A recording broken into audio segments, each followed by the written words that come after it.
Amin. Haleluya. Haleluya. Di luar, haleluya. Di luar, haleluya. Puji Tuhan. Saudara, hari-hari ini banyak jemaat yang sakit. Tadi pagi juga banyak jemaat yang tidak hadir karena kurang sehat. Mereka berada di rumah untuk menjaga kesehatan mereka. Nanti habis firman Tuhan kita mau doa. Biar Tuhan jamah jemaat yang sakit hingga Tuhan sembuhkan segala sakit penyakitnya. Puji Tuhan. Mari kita akan masuk dalam kebenaran firman Tuhan. Saya diberi judul firman Tuhan siang hari ini adalah belum dewasa rohani. Mari kita buka bersama-sama Alkitab kita dalam kitab Ibrani pasal 5 ayat 11 sampai ayat 14. Saya akan bacakan ayat ini buat kita semua. Tentang hal itu banyak yang harus kami katakan, tetapi yang sukar untuk dijelaskan karena kamu telah lamban dalam hal mendengarkan. Sebab sekalipun kamu ditinjau dari sudut waktu, sudah seharusnya menjadi pengajar, kamu masih perlu lagi diajarkan asas-asas pokok dari penyataan Allah, dan kamu masih memerlukan susu, bukan makanan keras. Sebab barang siapa masih memerlukan susu, ia tidak memahami ajaran tentang kebenaran, sebab ia adalah anak kecil. Tetapi makanan keras adalah untuk orang-orang dewasa, yang karena mempunyai panca indera yang terlatih, untuk membedakan yang baik daripada yang jahat. Puji Tuhan. Belum dewasa rohani. Saudara yang saya kasih, menjadi dewasa itu adalah kata yang mudah diucapkan, tetapi sukar untuk dilakukan. Dewasa rohani, itu mudah kita ucapkan, tetapi apakah kita sudah menjadi dewasa rohani dalam hidup kekristenan kita? Nah, saudara yang saya kasih, dalam kehidupan berumah tangga, diperlukan sifat yang dewasa, bukan hanya secara jasmani, tetapi juga secara rohani. Apabila tidak ada sikap dewasa di dalam berumah tangga, maka rumah tangga itu akan mengalami kehancuran. Kita melihat saudara rumah tangga yang dibangun tanpa kedewasaan, di tengah jalan rumah tangga itu menjadi hancur berantakan. Karena mereka belum sebenarnya siap menikah. Belum dewasa secara jasmani, apalagi dewasa secara rohani. Nah, menjadi dewasa itu satu pilihan dalam hidup kita saudara. Apakah kita mau dewasa, apakah kita mau anak-anak, itu pilihan dalam hidup kita. Dan untuk menjadi dewasa rohani, pasti ada proses yang harus dilewati. Tidak ada kedewasaan tanpa proses. Yang namanya dewasa itu perlu masuk dalam sebuah proses. Dari proses itulah dia menjadi dewasa secara rohani.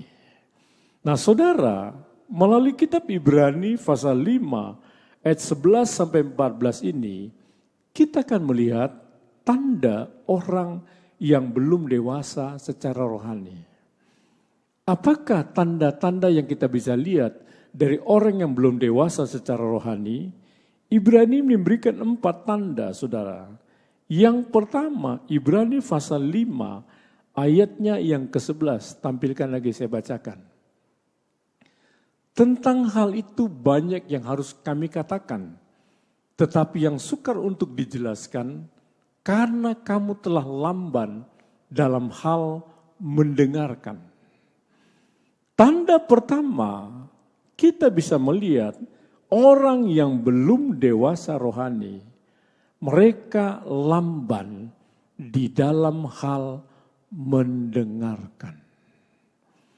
Telinga mereka, telinga yang lamban untuk mendengar.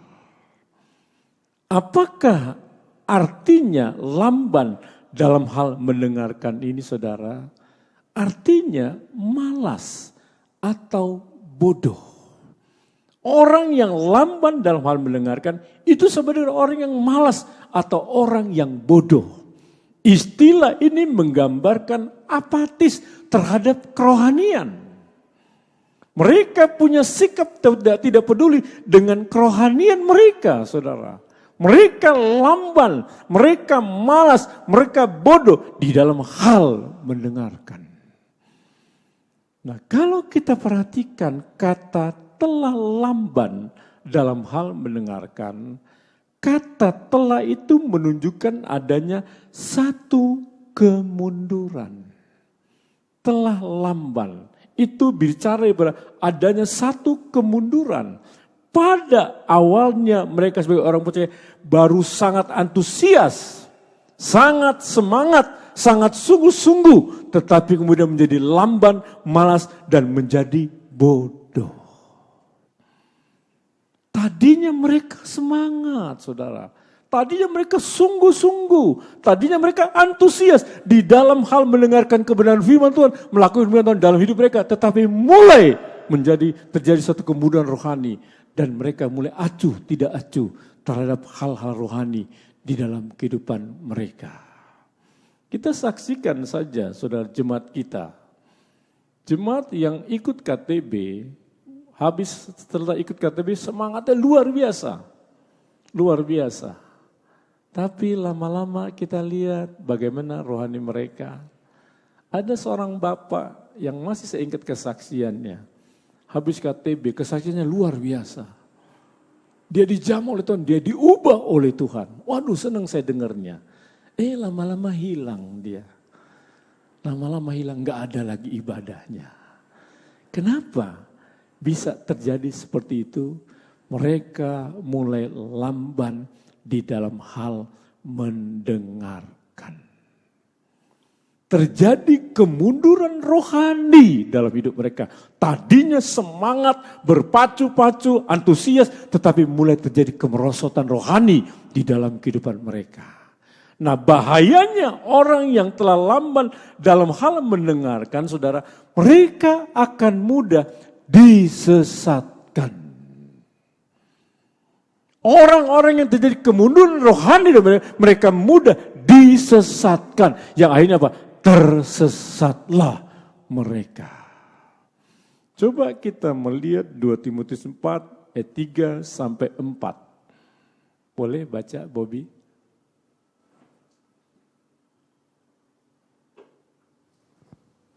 Dua Timotius 4 ayat 3 sampai 4.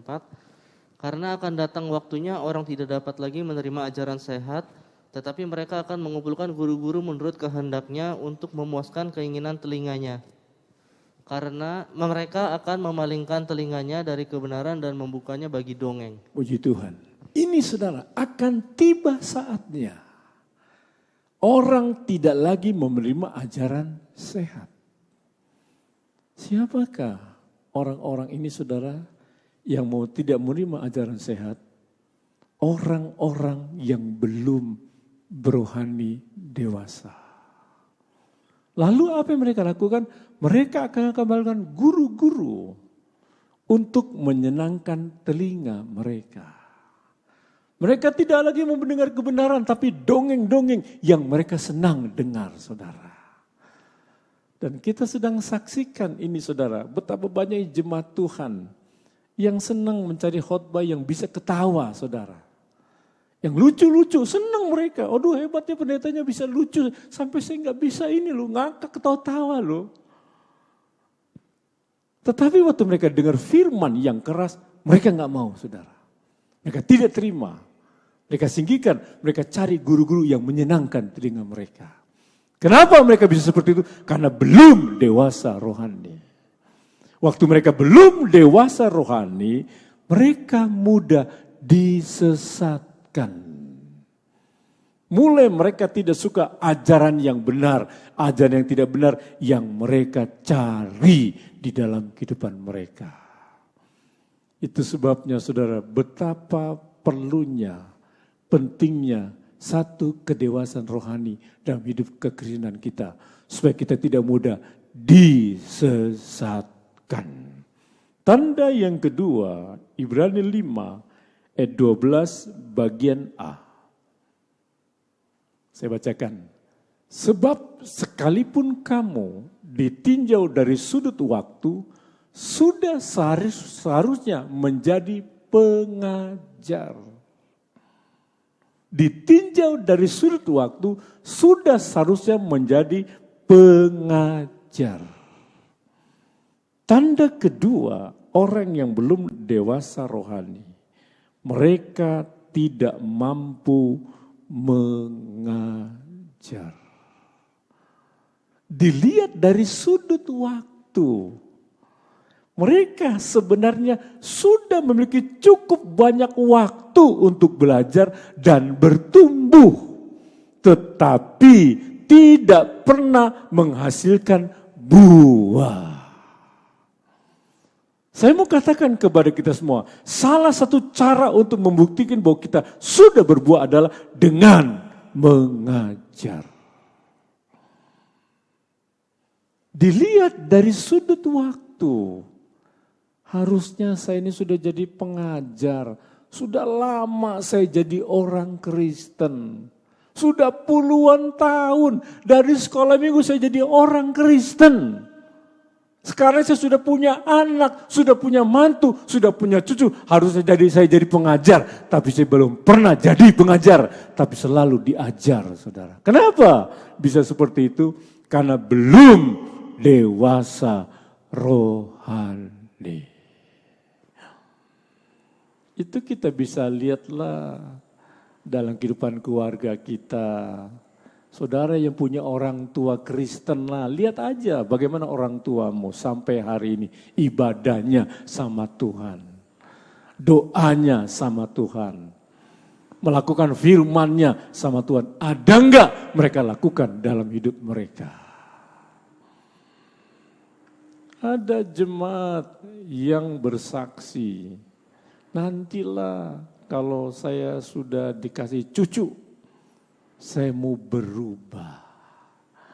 Saya mau rajin ibadah, saya mau tinggalkan rokok saya dan sebagainya. Aduh bagus janjinya.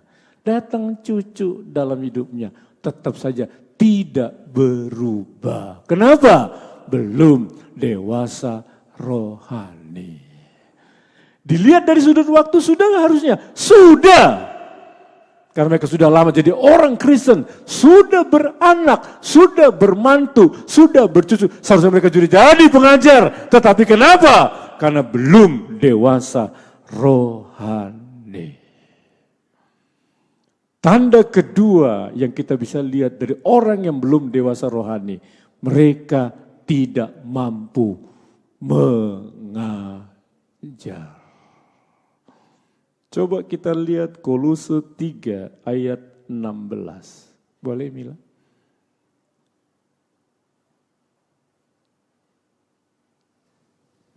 Kolose 3 ayat 16, hendaklah perkataan Kristus diam dengan segala kekayaannya di antara kamu, sehingga kamu dengan segala hikmat mengajar dan menegur seorang akan yang lain, dan sambil menyanyikan mazmur dan puji-pujian dan nyanyian rohani, kamu mengucap syukur kepada Allah di dalam hatimu.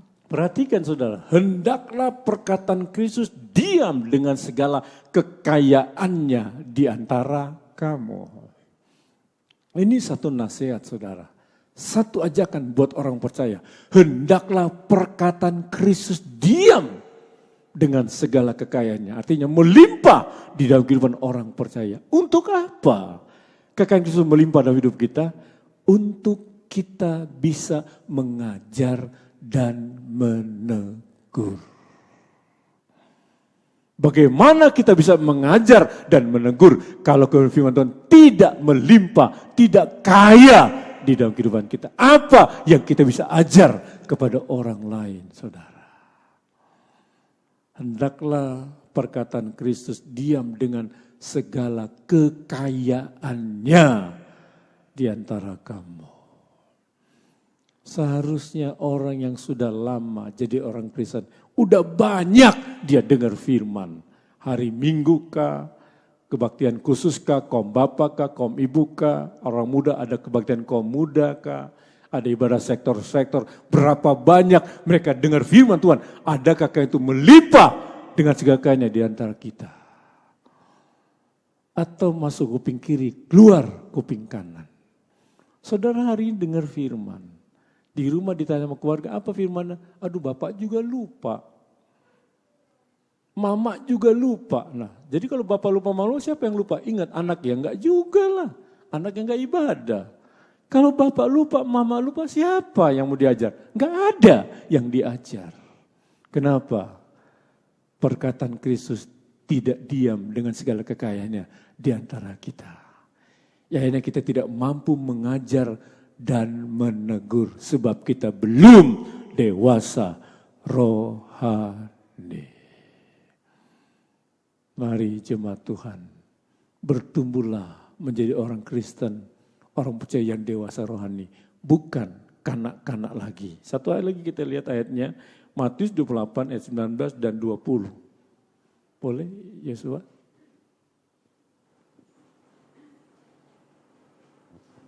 Matius 28 ayat 19 dan 20. Karena itu pergilah, jadikanlah semua bangsa muridku, dan baptislah mereka dalam nama Bapa dan Anak dan Roh Kudus. Dan ajarlah mereka melakukan segala sesuatu yang telah kuperintahkan kepadamu. Dan ketahuilah, aku menyertai kamu senantiasa sampai kepada akhir zaman. Puji Tuhan. Dua ayat ini apa yang kita ketahui tentang dua ayat ini? Amanat agung Yesus. Pergilah, jadikanlah semua bangsa muridku. Dan baptislah mereka. Saya tanya sama saudara, orang yang sudah dibaptis sudah dewasa belum? Sudah dewasa belum? Belum. Apalagi kalau baptis percikan, anak-anak kan dibaptis percikan, sudah dewasa belum? Belum. Lalu bagaimana mereka dewasa? Ayat tolong tampilkan lagi tadi ayatnya. Ayat 20. Dan ajarlah mereka melakukan segala sesuatu yang telah kuperintahkan kepadamu. Waktu mereka mau menuju dewasa, mereka diajar saudara. Melakukan segala sesuatu yang telah diperintahkan kepadamu. Apa itu? Firman Tuhan yang datang dalam hidup kita. Kita ajar mereka sudah sama-sama dewasa secara rohani. Sebabnya saudara, orang yang belum dewasa rohani, mereka tidak mampu mengajar. Karena firman Tuhan sendiri tidak ada dalam hidup mereka. Adapun sedikit tidak melimpah dengan seperti kekayaan yang melimpah dalam kehidupan kita. Tidak. Orang yang dewasa, mereka baru bisa mengajar dalam kehidupan mereka. Yang ketiga, tanda belum dewasa rohani. Ayat 12 bagian B. Tampilkan, saya bacakan. Kamu masih perlu lagi diajarkan asas-asas pokok dari penyataan Allah. Dan kamu masih memerlukan susu, bukan makanan keras. Apa yang kita lihat dari ayat ini saudara, tanda ketiga orang yang belum dewasa rohani masih memerlukan susu. Masih membutuhkan susu dalam hidup mereka. Saudara yang saya kasih, susu itu diperlukan oleh siapa? Anak-anak kecil atau bayi-bayi. Tetapi setelah orang sudah dewasa, mereka tidak memerlukan susu lagi. Hanya anak-anak yang suka susu, saudara. Balita bawah 5 tahun mereka masih suka susu. Karena apa? Masih anak-anak. Tetapi kalau mereka sudah bertumbuh dewasa, mereka tidak membutuhkan susu lagi. Pertanyaannya, orang yang belum dewasa, tanda ketiga, mereka masih memerlukan susu. Susu apa yang dimaksud di sini saudara? Susu di sini melambangkan asas-asas pokok dari penyataan Allah. Itu bicara susu. Asas-asas pokok dari penyataan Allah atau dikenal sebagai prinsip-prinsip dasar tentang Kristus. Orang yang belum dewasa rohani, mereka hanya ingin dasar-dasar tentang Kristus, bukan yang lain, saudara. Yang lebih keras, yang lebih meningkat, yang lebih betul, mereka tidak suka. Mereka suka dasar-dasar yang tidak menegur dosa mereka, yang tidak menemplak dosa mereka, yang tidak menampak kejahatan mereka. Itu yang mereka cari, saudara. Tetapi waktu menempak dosa mereka tidak mau terima itu. Kenapa? Karena mereka belum dewasa secara rohani. Saudara yang saya kasih, orang yang belum dewasa, mereka yang dicari mereka adalah minum susu, bukan makanan keras. Bagaimana orang yang belum dewasa rohani itu? Kalau kita membaca Ibrani 5 ayat 13, apa dikatakan di sana? Saya bacakan. Sebab barang siapa masih memerlukan susu, ia tidak memahami ajaran tentang kebenaran.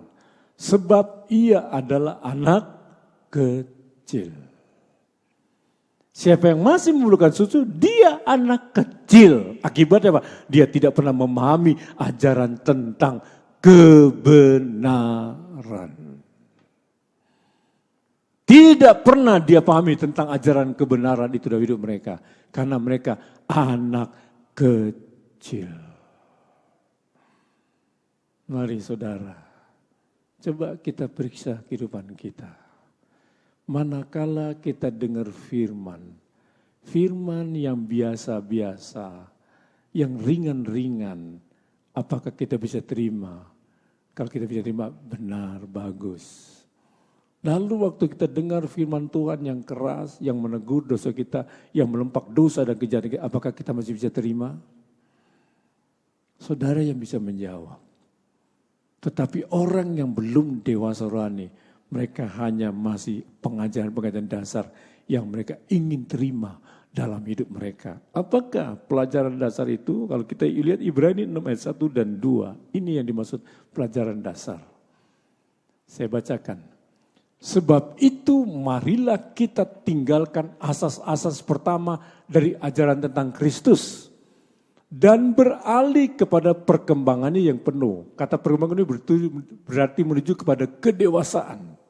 Janganlah kita meletakkan lagi dasar pertobatan dari perbuatan-perbuatan yang sia-sia dan dasar kepercayaan kepada Allah.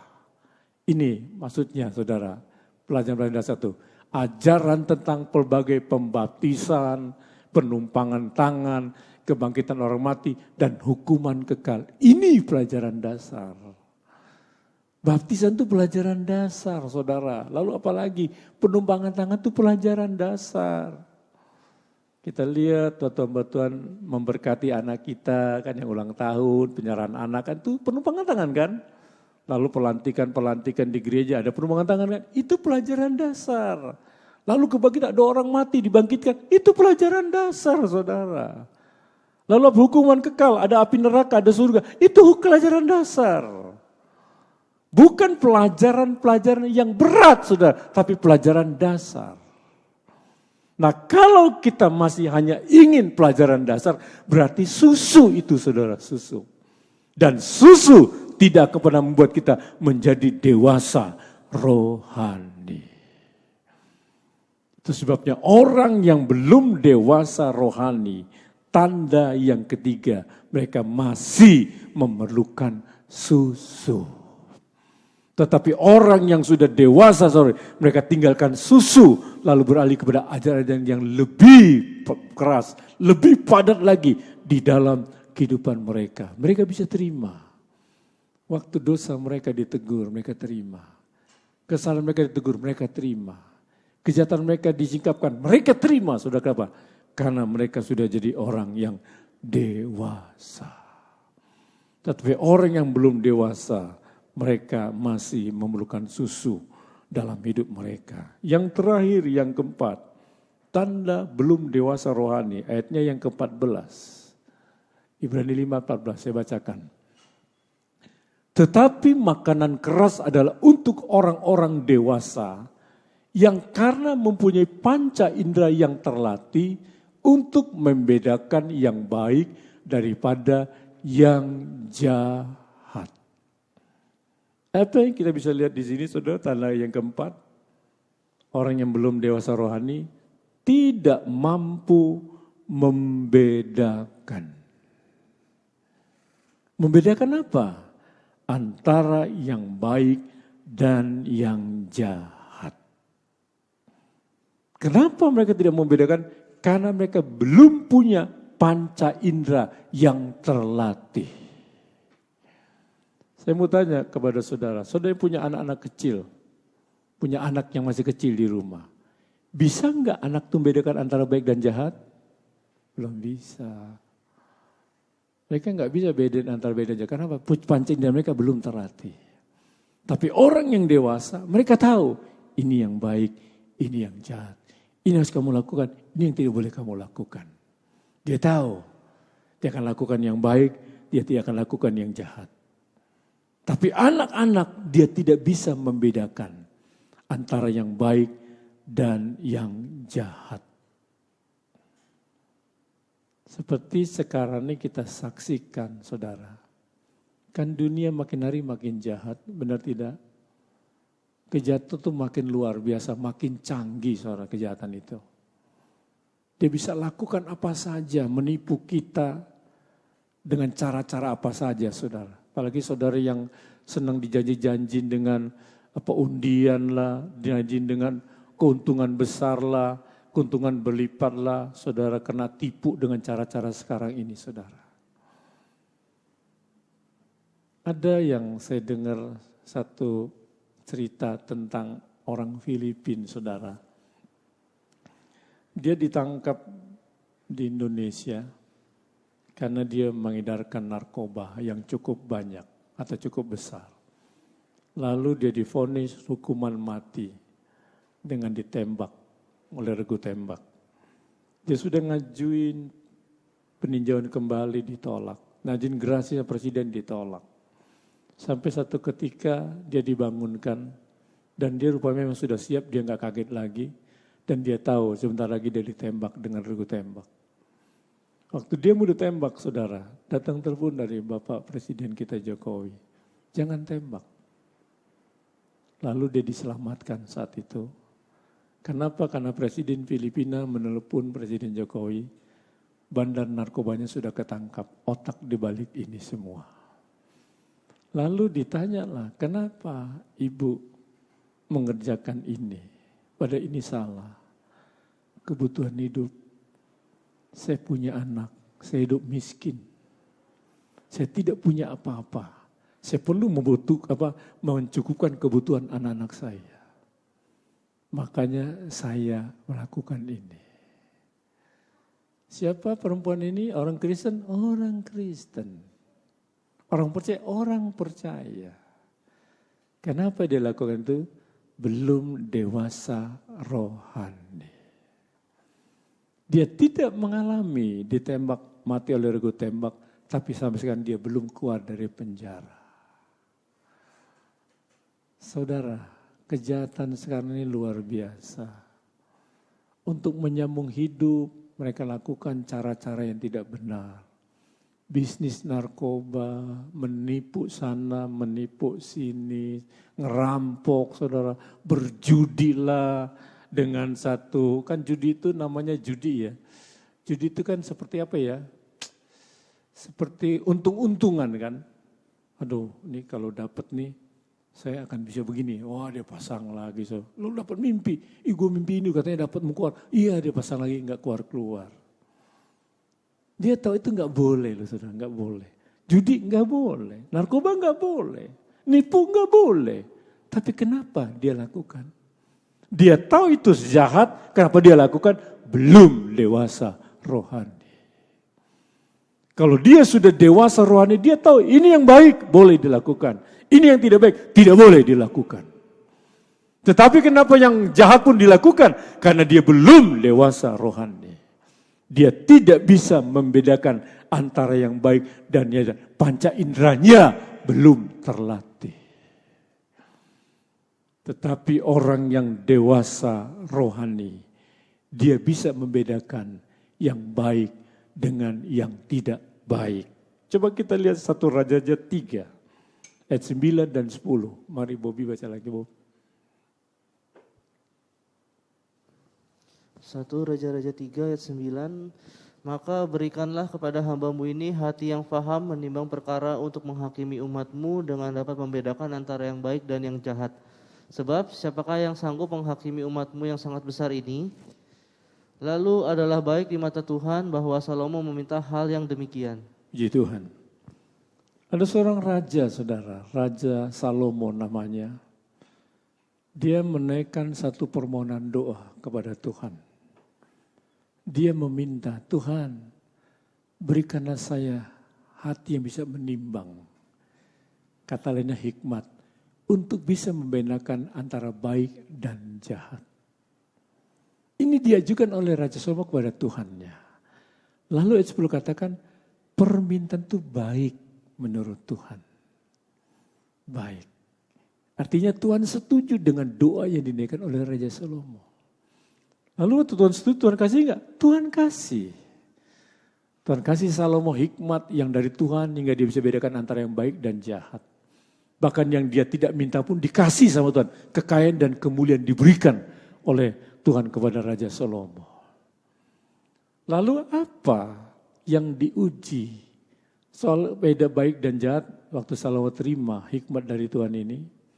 Ada satu cerita, saudara.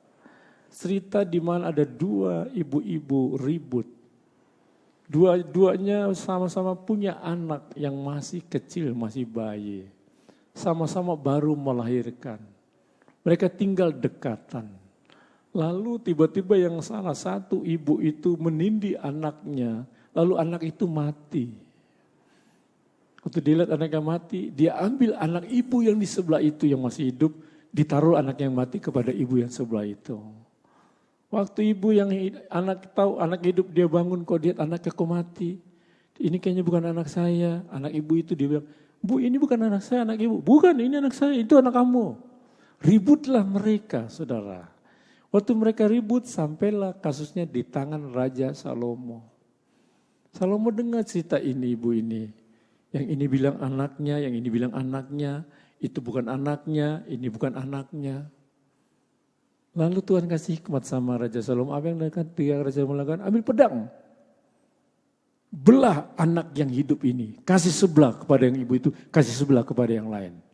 Nah, ibu yang merasa itu bukan anak kandungnya, setuju. Bagus Pak Raja, bunuh aja, belah bagi 2, nanti buat dia dan buat saya. Tapi yang ibu yang anak kandung itu dia nggak, jangan Raja, serahkan aja anak itu kepada ibu itu. Jangan, bunuh aja, potong aja bagi 2. Lalu Raja Salomo katakan, kasih anak ini kepada ibu ini. Ini bukan ibunya. Waktu rakyat mendengar keputusan raja yang penuh hikmat itu, takutlah masyarakat rakyat kepada Raja Salomo. Saudara yang saya kasih, kedewasaan rohani itu sangat luar biasa manfaatnya. Kita tidak akan terjebak dengan perbuatan-perbuatan jahat dalam hidup ini. Walaupun tawan itu menggiurkan, kita tidak akan lakukan dan hal-hal itu. Karena itu bukan yang benar. Orang yang dewasa dia bisa bedakan, ini yang baik, ini yang jahat. Yang baiklah yang saya lakukan, yang tidak baik yang tidak saya lakukan. Kita lihat lagi saudara, Matius 13, 49 sampai 50. 2 ayat kita lihat, saya bacakan.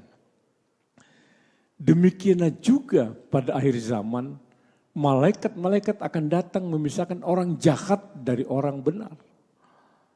Lalu mencampakkan orang jahat ke dalam dapur api, di sana akan terdapat ratapan dan kertak gigi. Di akhir zaman nanti malaikat akan memisahkan. Siapa? Orang jahat dengan orang baik atau orang benar. Lalu bagaimana orang jahat? Orang jahat dicampakkan, dikatakan, ke dalam lautan. Di sanalah ratapan dan ketak gigi. Tapi orang benar, baik, tidak dicampakkan di sana. Saudara yang sekasih, kita belajar di sini. Air kehidupan orang yang jahat, tragis dan sangat menyesakan dan mengerikan. Mereka akan dihukum oleh Tuhan dengan luar biasa. Tapi orang benar, orang baik tidak akan menerima hukuman seperti itu. Kenapa? Karena mereka tidak lakukan yang jahat. Yang mereka lakukan adalah hal-hal yang baik dalam hidup mereka. Saya tutup dengan cerita, saudara. Minggu lalu saya ditelepon dengan seorang hamba Tuhan kita di pedalaman. Dia bilang gini, Om, dapur saya roboh, Om. Dihantam dengan angin. Lalu saya tinggal tambah tiang tengah ini aja, Om, malah nggak roboh. Lalu dia kirim fotonya. Aduh, kasihan saya ngeliatnya. Lalu bagaimana? Tolong si Om. Ya kamu buat proposal. Berapa yang kamu ajuin? Dia buat proposal. 9.980 kalau nggak salah, hampir 10 juta. Oh, ini yang kebutuhan kamu, iya. Kamu berdoa ya, nanti Tuhan tolong. Saya telepon beberapa jemaat, saudara. Ada jemaat ngasih 1 juta, 1 juta, puji Tuhan, saya bilang. Lalu saya telepon lagi seorang jemaat. Lalu jemaat ini bilang, Om, di mana pendeta terlanya? Di Mesuji, saya bilang. Ada nomor HP-nya, Om? Ada. Tolong kasih Om nomor HP-nya. Dia telepon pendeta itu, saudara. Telepon pendeta itu, 1 jam setelah itu dia kasih kabar sama saya. Om, udah beres, Om. Maksudnya beres apa? Sudah saya kirim, Om, bantuan. 11 juta. Oh, puji Tuhan, saya bilang. Lalu pendetanya telepon saya, Om, sudah dikirim, Om, 11 juta. Oh. Bisa kamu beli material? Bisa, Om. Lalu biaya tukangnya? Belum, Om, biaya tukangnya. Ya udah nih saya kirim, saya kasih 5 juta dari yang dikasih jemaat berapa jemaat, saya kirim 5 juta. Waktu saya dengar begitu saya senang. Kenapa? Pendeta ini terbantu dapurnya yang mulai meroboh itu. Dan saya lihat dapurnya. Saya tahu sih rumah pendeta itu, saudara, jauh. Dari sini perjalanan 8 jam, saudara. Saya tahu benar itu, waktu itu saya pernah ke cabangnya naik itu. Naik apa? Bukan speedboat ya, kapal apa yang kecil itu. Lumayan perjalanannya 1,5 jam ke cabangnya. Dan pulangnya saya pernah saksikan bahwa waktu dapat speedboat yang bocor di tengah perjalanan mau kemasukan air itu apa namanya? Mau tenggelam. Tapi puji Tuhan tertolonglah kita, saudara. Saya tahu pendeta ini di satu desa. Waktu saya dengar ada jemaat yang nolong, puji Tuhan. Saya senang kalau ada jemaat yang peka dengan hal-hal ini, saudara. Maka saya bilang berterima kasih sama jemaat yang menolong pendeta ini. Pendeta bilang terima kasih, Tuhan memberkati, saudara. Saudara yang saya kasih, waktu kita dengar sesuatu yang baik, datang dalam hidup kita tawaran-tawaran untuk melakukan sesuatu, lakukanlah, saudara, lakukanlah. Apalagi kita mampu dan kita bisa. Jangan takut melakukan hal yang baik, saudara. Tuhan pasti memberkati kita dengan apa yang Tuhan berikan kepada kita. Kita berikan kepada Tuhan. Tuhan balas berlimpah-limpah sesuai dengan janji Tuhan. Itu sebabnya, saudara, marilah. Jangan jadi anak-anak rohani. Tapi jadilah orang dewasa secara rohani. Mari kita bangkit berdiri. Haleluya. Kita renungkan firman Tuhan yang kita dengar siang hari ini. Kita naikkan pujian hanya dekat Allahku rasa